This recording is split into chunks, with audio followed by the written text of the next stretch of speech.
Gary Blevins, everybody.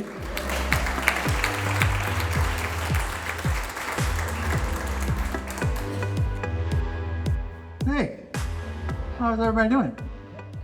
Good, well, thank you all for coming out. Well, 4 years ago now, my wife and I bought a condo at the Claridge House downtown. And we were excited about it. We'd worked on it. We'd looked at every place around. I think we could have written a dissertation on the downtown condo market because we'd seen all of the different places.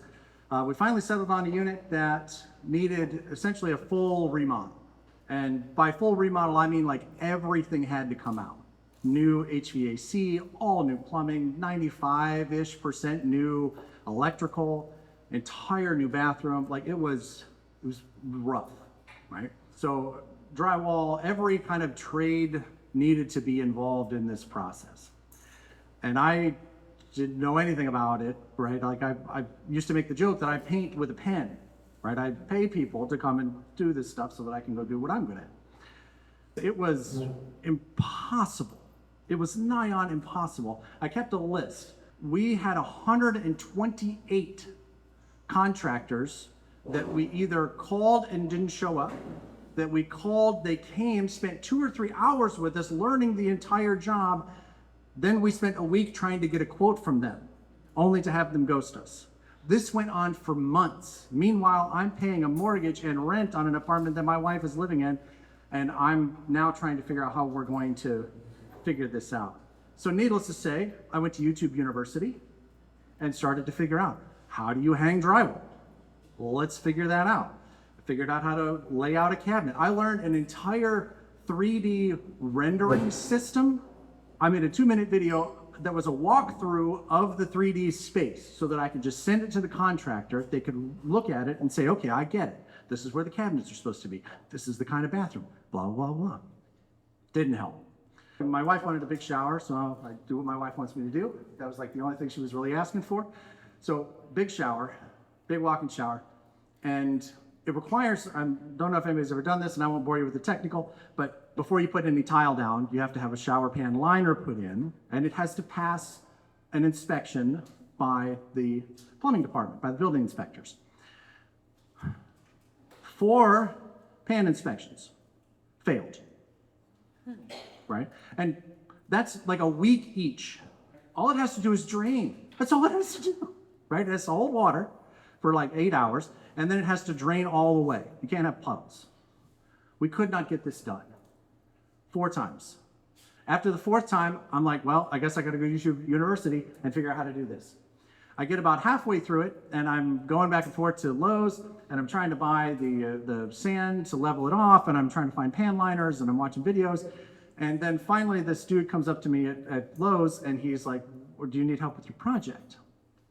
And I said, yes. Yes, I do.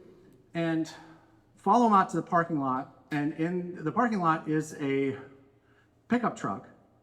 And on the back window of the pickup truck is a Mexican flag, and the name of the company is Mexican Construction. And I love it. I thought that's a great name.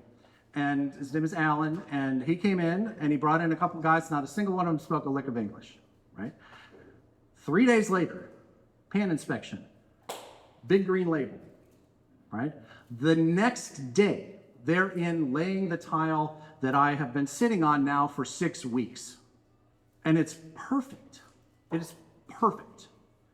And other contractors who came in later to do different kinds of work all remarked on how perfect the tile work was. The guy who did the glass for the shower actually asked me for my tile guy's phone number. He'd been doing glass in Memphis for 20 years. It was insane. Why do we get tattoos? We get tattoos because we want to remember something. Because it's important to us to hold on to that memory. Every time we look in the mirror, or we catch a reflection of ourselves, or someone else sees it and says, hey, what's that tattoo about? We get to tell that story again, right? We get tattoos because we want to remember things. 3 days before Christmas, 2025, I was flying from here to Cincinnati to spend some time with a friend, and then with my 2 grandsons and my son and daughter-in-law for the holiday. I'm flying from Memphis to Detroit then connecting to Cincinnati.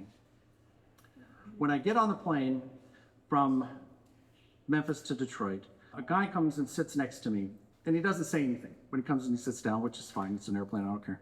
When we are going to land, he pulls out his phone and he uses Google Translate to ask me where he gets his bags.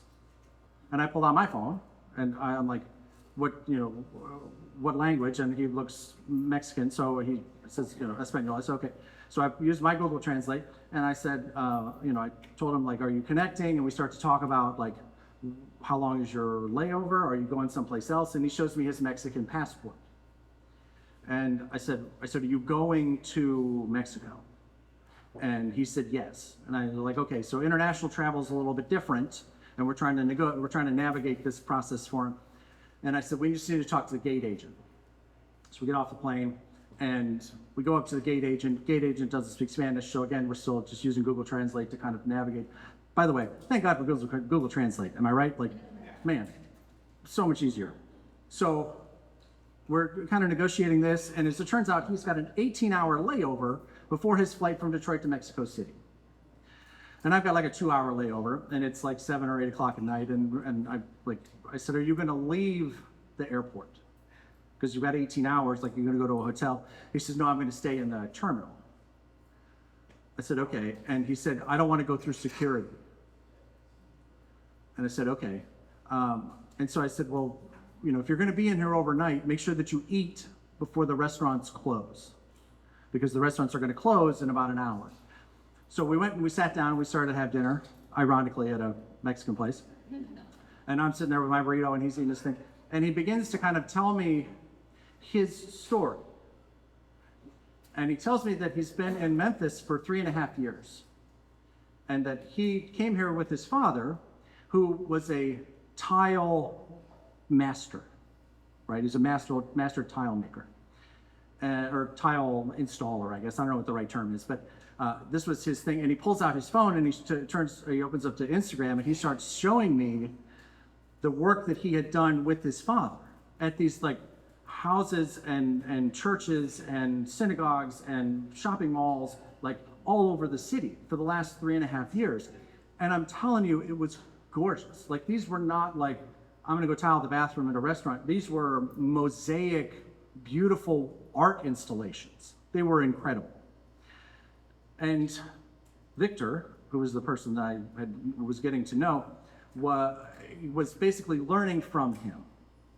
And I noticed while we were eating that he had some tattoos on his hand. He saw me look at them, and he said, yeah, we lived in Mexico City, and I was starting to get into trouble, which is why my dad brought me to America. We were gonna work here for 4 years, and then we were gonna go home, and we would make enough money to buy and build a house, buy the land and build a house just outside of Mexico City. Cool.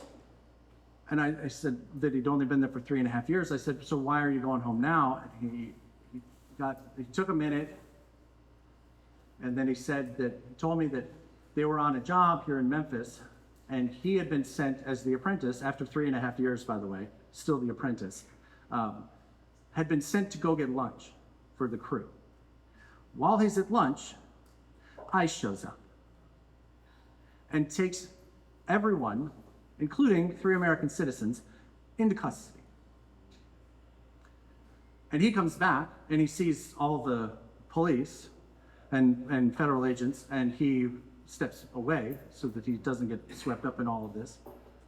And the American citizens get let go 2 or 3 days later. 2 or 3 days later, the Americans get let go. But there's no word on everybody else that's in the group. But one of the American citizens that gets let go finds Victor and tells him that while in custody, his father died. He had a heart condition that while he was out, his health insurance that he paid every month for, even as an undocumented person in the country, still paid for health insurance, had a cell phone plan, paid rent, paid taxes, did all of those things, had a health insurance plan that paid for his heart medication that he didn't happen to have with him that day when he was arrested and taken into the facility. And despite apparently asking for help many, many times, no help was provided, and he died. Obviously, this was a hard story for Victor to share with me, and I found it a very hard story to hear. And I thought, after 3.5 years, right, like you've been my neighbor, and I did find out that they did live downtown, about 3 blocks away from where we live at the Claridge house. Now, as it happens, these were not the same tile workers that had been in my bathroom, but they knew each other. I mentioned Alan with Mexican Construction, and he knew who I was talking about. They did not tell him how to retrieve his father's remains. So he was flying home 3 days before Christmas to tell his mother that his father wasn't coming home ever, because they have no idea how to retrieve his remains from ice. And they don't want to try to talk to them, because they know that even if you're trying to do the right thing, that doesn't matter. They'll still send you to maybe not even the country you're from. It's like he said, I have a friend who was sent to Africa. And I couldn't help but think about how much of a waste it was. How much of a waste it was. And over the holiday, all I could think of was Victor in Mexico City with his family, trying to deal with the reality of a system that it seems like cruelty is the point. While I'm not going to get Victor's name tattooed on me, I can promise you that that's a story I'm going to remember.